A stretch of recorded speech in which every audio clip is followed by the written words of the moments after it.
a little bit playful calling myself an expert, but I do freeze a lot of broccoli every year and have for a long time, and I did write a book about how to freeze produce, so I guess I've earned it. And here it is. Here's how I freeze broccoli. Of course, my goal when freezing homegrown produce, including broccoli, is to have it come out of the freezer just as delicious as it went in.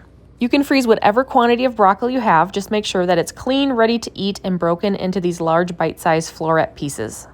And here's my setup. I have my bowl of broccoli ready to go, and I like to make sure it's all prepped because once you get going, this goes really fast. I have a steamer pot set up and heating. And then next to that, I have an ice bath, which is just ice and water. And then I have a scooper to help scoop the broccoli out of the ice bath. And then over here, I have some pans lined with towels, and you might need one pan or multiple depending on the quantity of broccoli you're freezing. Broccoli is an absolutely must-blanch vegetable, and my biggest tip is to use a steamer pot instead of a boiling water bath to blanch it. It's a little bit gentler, and I think the broccoli retains a lot more flavor this way.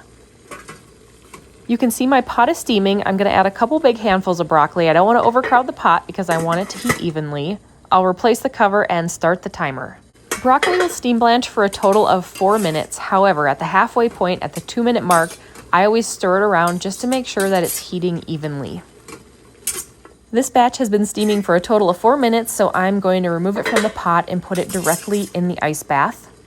And I know that blanching sometimes feels like an unnecessary extra step, but I promise you'll have the best results and the best frozen broccoli if you take the time to do it and do it properly.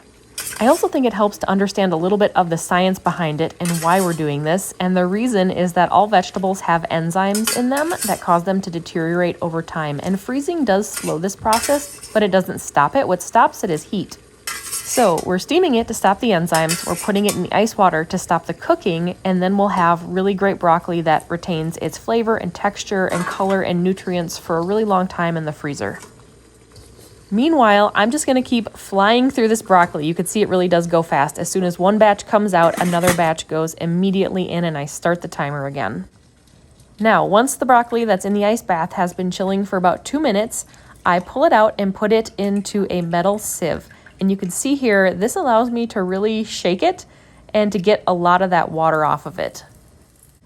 The goal now is to dry the broccoli as much as possible before it goes into the freezer. So once I've gotten a good bit of that water off, I transfer it over to my pan that I've lined with a towel. Don't forget to refill your ice bath with ice as needed. And if you don't have ice, you can use really cold tap water instead of an ice bath, but you'll have to keep changing it out. And don't overcrowd your drying pan either. I like kind of a thick single layer, and I find that it takes about 30 minutes for the broccoli to reasonably dry. It won't be bone dry, but it shouldn't be really sopping wet either. A little glisten is just fine. To store broccoli in the freezer, I like quart-size freezer bags, and I've tried a lot of brands over the years. I really do think Ziploc makes the best. There are a couple different ways to go about freezing broccoli. If you want to be able to take individual pieces out of a bag, which personally I don't find necessary, you can flash freeze it on a parchment-lined tray, and then once it's frozen, transfer it to a freezer bag. How I like to do it is just to freeze a meal's worth of broccoli in one bag at a time. That way, all I have to do is take a whole bag out of the freezer and it's ready for a meal. The last step before putting these bags in the freezer is to remove the air from them, and there's a couple different ways to do this. The more civilized way is to simply close the seal except for the end, push down on the bag to push out as much air as possible, and then close the seal the rest of the way. That works really well. There's one more option, and you can take it or leave it, but it involves a straw. You close the seal, stick a straw in the end. It has to be a plastic straw. You suck out the air, and once the air is out, you grab the straw with your teeth, yank it out of the bag, and close the seal the rest of the way, leaving an almost vacuum-packed bag. And if you do use the straw method, just be careful not to inhale any food particles into your lungs. No matter which method you choose, the important thing is that you remove as much air as you can. If you've ever frozen anything, you know that air is the enemy of frozen food. It's what causes freezer burn. Broccoli that is blanched and packaged properly and stored in a dedicated freezer that is working well and set to 0 degrees should keep for at least a year. And that's it. That is how a self-proclaimed freezing expert freezes broccoli. Let me know if you have any questions, and if you found this video helpful, I would love it if you could give it a thumbs up, and make sure to subscribe to my channel so that you are the first to know whenever a new video is posted.